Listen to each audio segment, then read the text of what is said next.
Hey guys, what's up? Beneficiary namin today. Halika. Pag-usapan natin ito, ayuda is justice. So basically, yung ginawa ni Atty. Libayan, no? Kinounter niya yung claims ni Tambaloslos na ayuda ay justice. Naalala niyo ba to? Pakinggan natin. Throwback Ayuda is not charity. It is justice. Ang ayuda daw po hindi charity, kundi ito daw po ay justice. Justice. Para sa ayuda.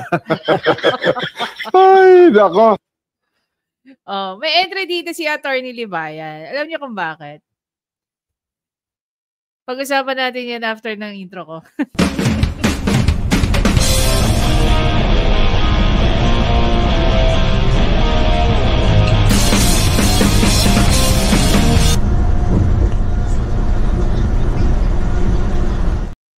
Ayun, no? Ayun, no? Anyway, so ito na nga, guys. So, may highlight dito si Atty. Libayan. Kung bakit niya sinabi na ang ayuda ay injustice. Pakinggan natin. Gusto ko nga po ding linawin yan. Medyo malaman yung sinabi rito ni Atty. Libayan eh. Gusto ko nga po ding linawin yan kasi nakita nyo naman may press release itong si Speaker Romualdez na ang ayuda daw ay hustisya. Kaya tatanong ko, bakit nawala ng 50 billion pesos yung 4-piece, no? Yung 4-piece... Ang gandang tanong. Alam nyo, dito papasok yung argumento na kung ang ayuda ay hustisya, bakit sa ayuda mismo walang hustisya? Mic drop. Yan yung pinupunto dito ni Prof. Shelo Magno.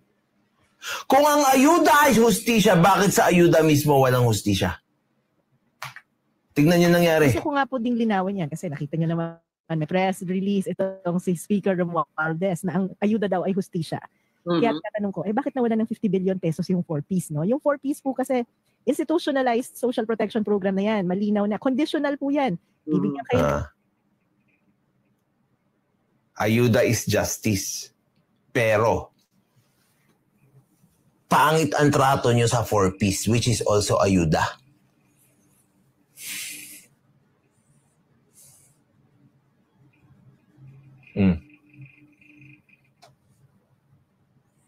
Ng pera ng gobyerno, pero kailangan yung magpagamot, kailangan yung padala sa eskwelahan yung mga... Justice is the interest of AKAP. Di ba? Ayuda rin naman yung 4-piece, pero binawasan nyo ng pondo. Inapi nyo yung 4-piece para sa AKAP. Nasaan ang hustisya doon? Alam mo, Atty. Libayan, kung bakit? Kung bakit nila binawasan ng pondo ng 4-piece? At nilalagay nila sa AKAP. Gaya nga na sinabi ni Prof. Shelo Magno, ang 4-piece po kasi ay institutionalized na. Kumbaga stable po yan na social amelioration program para sa mga sa mga beneficiaries po niyan. Imagine niyo yung effort ng DSWD to identify those legitimate beneficiaries. 'Di ba? Ang AKAP ba meron? Imagine niyo kung ano yung mga kailangan gawin, no? Ng mga beneficiaries ng 4-piece. Dumaan po yan sa masusing application. Such as what? Ginagawan po yan ng case study. Kung ito bang mga to illegitimate na mga beneficiaries, dapat ba talaga silang bigyan on a certain schedule? Kasi regular po nakakatanggap ang mga beneficiaries ng 4-piece. And take note, marami pong nagsasabi na sila po ay napatapos ng 4-piece. Tapos babawasan mo ng 50 billion yung pondo ng 4-piece. Hindi naman po income generating ang 4-piece eh. Talagang pinopondohan po ng gobyerno yan eh. So ang tanong, bakit mo tatanggalan ng 50 billion affecting more than 4 million beneficiaries? Diba? Kaya tuloy napapaisip ako, tangina.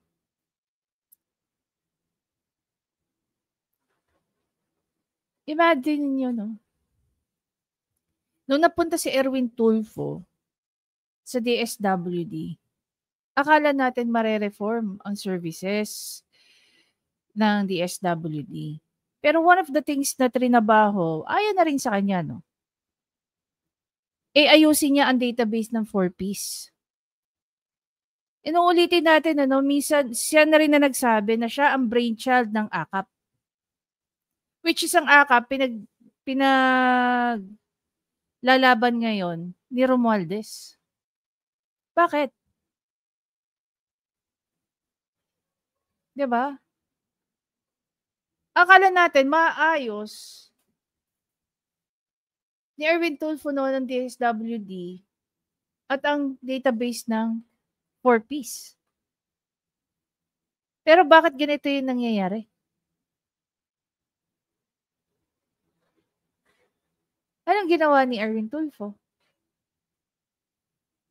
Bakit naisip ng Congress na bawasan ng 50 billion ang 4Ps?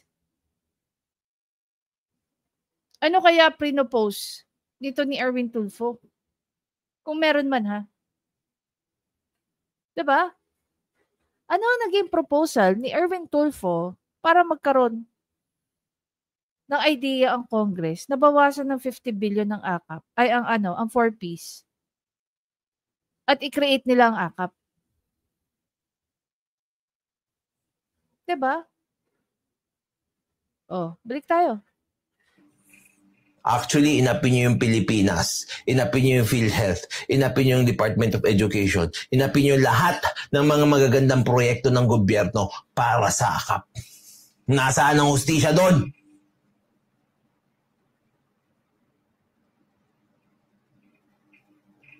Diba?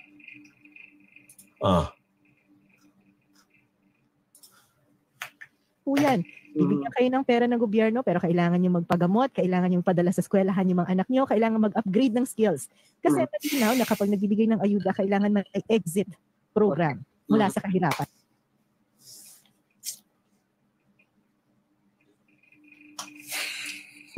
Harap-harapang pandarambong na yata. I agree. Pero sa tingin ko, parang yung sinasabi nila, hindi lang harap-harapan. Hindi na yata. It's very obvious. Kasi nga, dun sa ni-raise nila na constitutional concerns, we can call that pandarambong already. Gusto ko nga po ding linawin yan. Alam nyo, kagabi nga, pinapanood. Again, going back, dun sa mga kasabayan ko nanonood ng live ni Atty. Libayan. So, dun sa live ni Atty. Libayan, he was talking about ano na yung mga nakikita at na-observe. Maliban sa community natin, ano na nakikita at na-observe ng taong bayan sa mga Tulfo? Diba? Ang akala ng marami,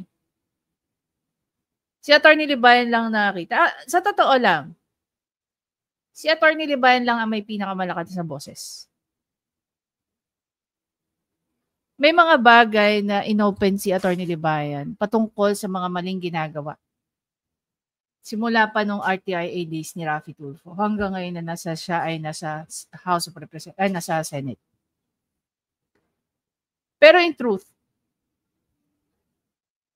even before pa na naging active si Atty. Libayan, marami ng taong nakakita ng mga mali niyang ginagawa. Ulitin ko, si Atty. Libayan lang ang may pinakamalakas na boses. But that doesn't mean hindi alam ng mga tao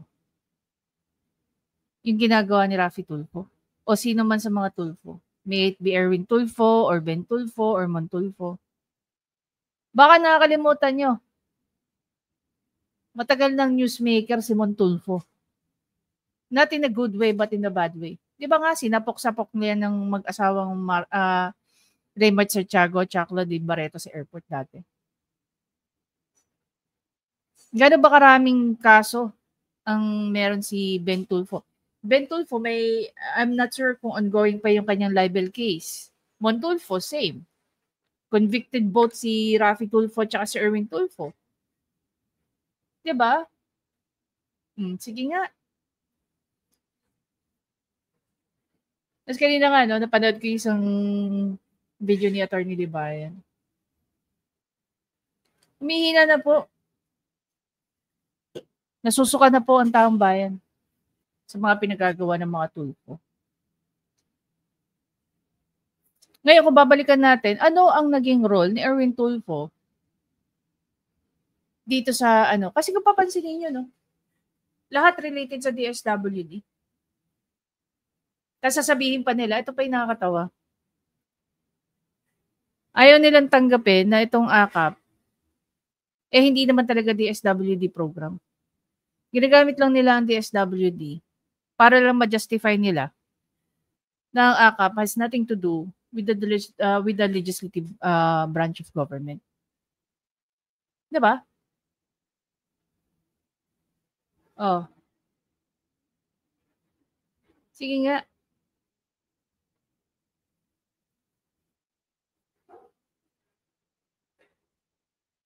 May mali ba dun sa sinabi ni Atty. Libayan? Na in truth, yung ginawang pag-budget cut sa 4Ps is mas injustice kaysa sabihin ni Tambaluslos na ang AKAP ay justice as ayuda. Milyon, hindi lang hundreds of thousands, but million beneficiaries po ang magsasuffer sa budget cut na ginawa ng House of Representatives para sa 4Ps.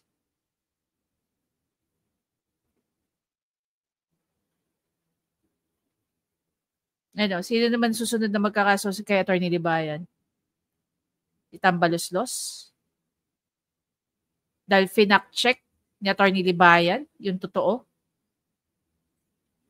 na yung pag-budget cut ng 50 billion sa 4Ps ay isang injustice kumpara sa pinagyayabang niya na ang AKAP is a charity but justice.